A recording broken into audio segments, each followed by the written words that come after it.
Aloha mai kākou.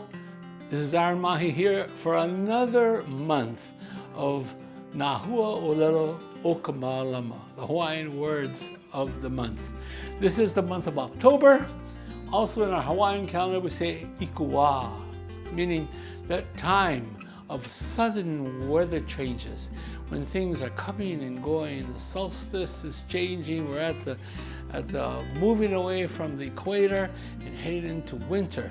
And with these changes, we all have to be cautious sometimes because things are not so pa'a.